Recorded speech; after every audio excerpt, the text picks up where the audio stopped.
Okay, come on in, honey, because it is time for a little real talk today. If you are on Ozempic, Mounjaro, any kind of Semaglutide, Tirzepatide, whatever peptide is currently living in your fridge, and you're noticing that your weight loss is starting to slow down a little, this episode might explain exactly what's going on. Now, before you go racing off to your GP and shelling out a whole bunch more money and upping your dosage, let me make this perfectly clear. A plateau does not automatically mean that your medication has stopped working, and it definitely doesn't mean that your body is broken or that you're doing something wrong. But a lot of us do panic when we start seeing the scale slow down. So then, of course, what do? We start slashing calories even harder. We're doing this crazy 15, 20, 30,000 steps. We think we need higher doses, and we are assuming that we have failed again, yet another weight loss plan. But meanwhile, the whole time, the real problem is usually happening underneath the surface, quietly, like a villain, okay? It's skulking around in the background. So that is why today we're going to be talking about GLP-1 plateaus, why they happen, what's actually happening to slow down your progress, the hidden role that stress, muscle loss, and blood sugar are playing, plus why some of you are unknowingly turning your metabolism into a crime scene while you're trying to lose weight. So let's get started. Today's conversation is way bigger than just injections. It's about metabolic health. It's about how our modern lifestyle has wrecked our hunger cues, our stress systems, and our energy regulation. And I'm just going to put it out there. What you're about to hear today could completely change the way you look at weight loss forever. So sis, grab your coffee, get your protein shake, get that pretty looking emotional support standard cup you're running around the place with,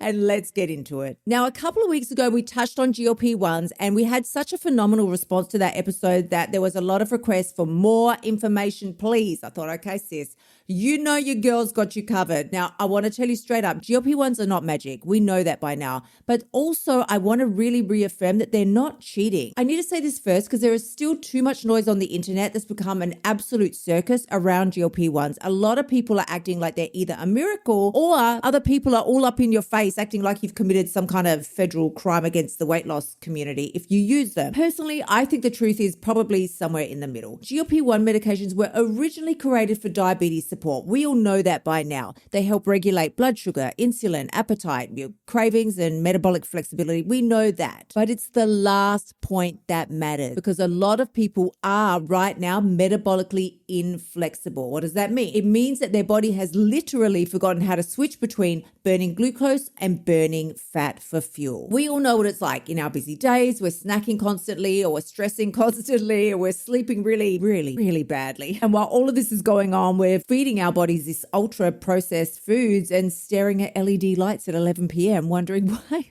we're exhausted and inflamed. So yes, for some of us, GLP-1s can genuinely help reduce the food noise and stabilize blood sugar. But for others, they have a tendency to fall into the trap of less appetite must equal automatic success. I will be the first to raise my hand and say absolutely not true. That is a false ass narrative, and it needs to be stricken from the record. As you know, I tried a GLP-1 for 30 days because I wanted to know what the experience was all about. I did have some weight to lose at the time, otherwise the doctor wouldn't have prescribed it to me, but I did a whole episode on it a couple of weeks ago. So if you want to know more, just scroll on back. Because one of the main points that we discussed was that if you are not supporting your body properly while you're using them, you are actually going to create a whole different set of problems. So let's talk about the real reason why we plateau during our weight loss journey, because this is the one thing that sends us into emotional chaos when the scale stops moving. Now, first of all, a plateau is normal, people. It's normal. Your body is adapting. It's supposed to adapt. That's biology. There's actually a term for it. It is called adaptive thermogenesis, which basically means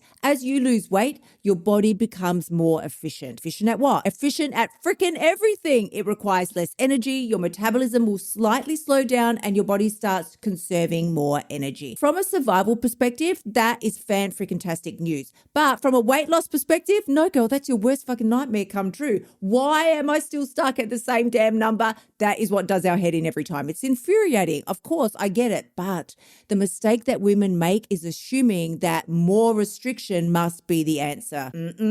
Sometimes the plateau is happening because your cortisol is too high, because you're stressing about stupid things that you cannot control. Your muscle mass is therefore dropping. Your sleep is complete crap. I mean, I will be the first to raise a hand. My sleep is absolute garbage. Or maybe you're not eating enough protein, or too much sugar, or It can even be falling into some of the woo-woo categories like your body doesn't feel safe. These are the missing components of the conversation. And this part matters a lot because one of the factors that I touched on quite heavily in the previous episode on GLP-1s is the very real risk of muscle loss while you're taking these medications. It's one of the biggest mistakes that women fall into. One of the biggest traps when they're taking these GLP-1s is accidentally, on purpose, under-eating. Because you're under-eating in general, you barely feel hungry. So you think that you can survive on like 3 almonds and some good vibes. But then 6 months later, you're wondering why you feel so weak and tired. You have no energy or your metabolism has fallen into a coma. Worst of all, you end up looking skinny fat. And then we realize the fat loss has stalled. Now, this is not a GLP-1 myth. This is not something that is a kind of maybe sorta it could happen. No, studies are showing that a significant portion of your weight loss on GLP-1s is coming from your lean ass muscle mass. Not your lean ass, no. It's coming from your muscle mass if you are not actively doing something to protect it from being cannibalized. The more of your muscle you are able to preserve, the stronger your metabolism will be in the long term, the better your insulin sensitivity will remain, and the better your long-term results will be. So if you're using any kind of GLP-1 and you are not prioritizing protein, resistance training, strength work, you are just playing some whack-ass game of Jenga with your future weight loss and weight gain. And I'm telling you now, I would not be signing up for that shit. Just because your body during this time is wanting less food doesn't mean it needs less water, less nutrients. Those things still remain the same. So let's talk a little about the queen of weight loss. She is the one that we most underestimate, and she's literally the most terrifying because it's our blood sugar and she affects everything. I'm talking energy, craving, whether or not your body's going to decide to burn fat because your hormones are switched on or off, inflammation, huge, and especially your mood. Even on GLP-1s, blood sugar still matters. So if your blood sugar is constantly spiking during the day because you find yourself grazing nonstop, maybe you can't eat the big meals that you used to eat, so now you're just snacking your way skinny, or maybe you're drinking sugary coffees thinking that this doesn't really matter, or stress eating. If you are living on processed snack food, your body is going to stay in fat storage mode. And why is that? Because your insulin will remain constantly elevated, which is going to slow down the fat burning. Sister, it's the whole point of why we are taking these drugs to start with.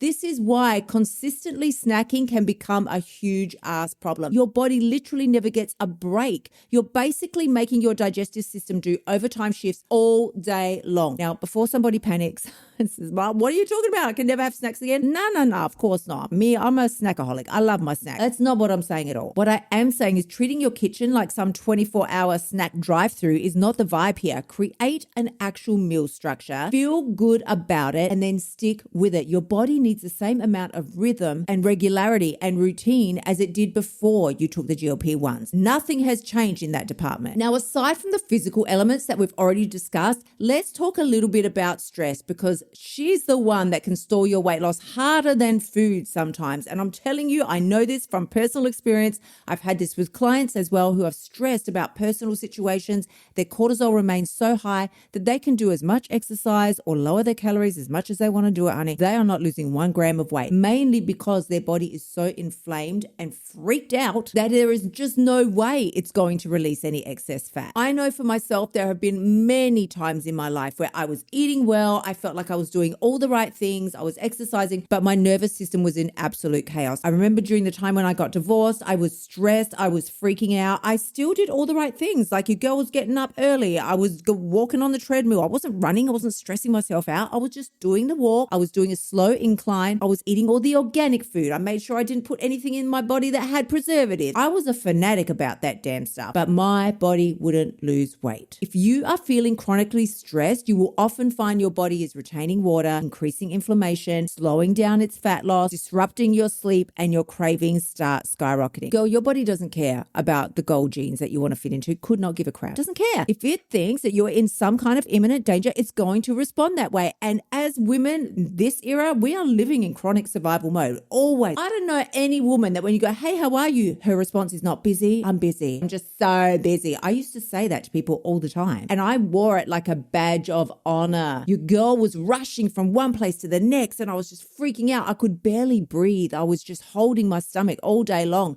taking short, shallow breaths because I was so stressed. And I know I'm not the only one. Rushing, caregiving, always overstimulated, always on. Then we wonder why our body won't relax and lose some weight because your nervous system is freaking out big time. Sometimes fat loss is not about the drugs, the calories, the macros, the workouts. Got nothing to do with that. Sometimes it's about your sleep, or whether you're getting in a gentle walk during the day, whether you're slowing down enough to regulate your metabolism and breathing. Stop white knuckling your way through everything you have to do in life.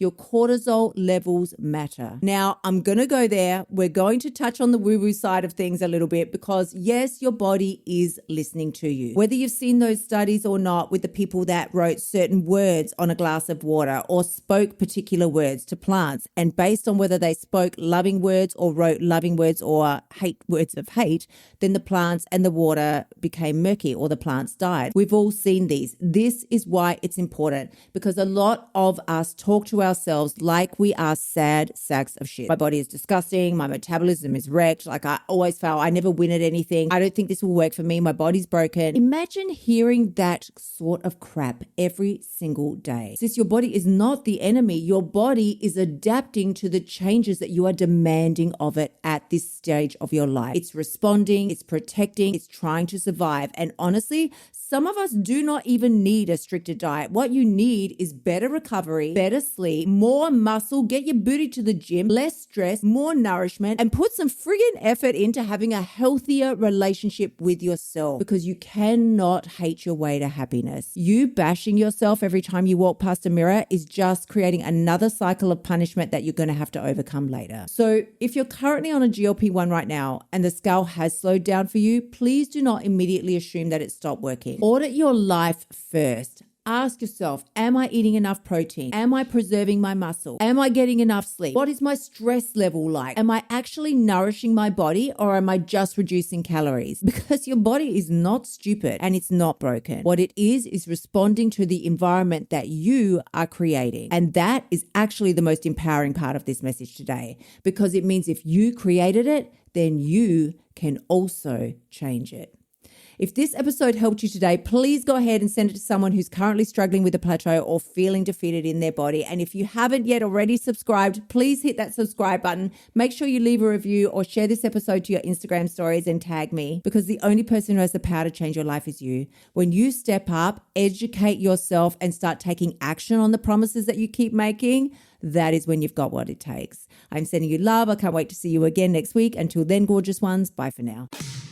Thank you so much for tuning in. Remember to shimmy your butt over to KyliePacks.com and join me inside of the Bombshell Blueprint so you can stop emotional eating and start losing your weight now. You'll also find helpful notes and resources inside my past podcasts that will help you lose your weight without losing your sanity. I will see you next week.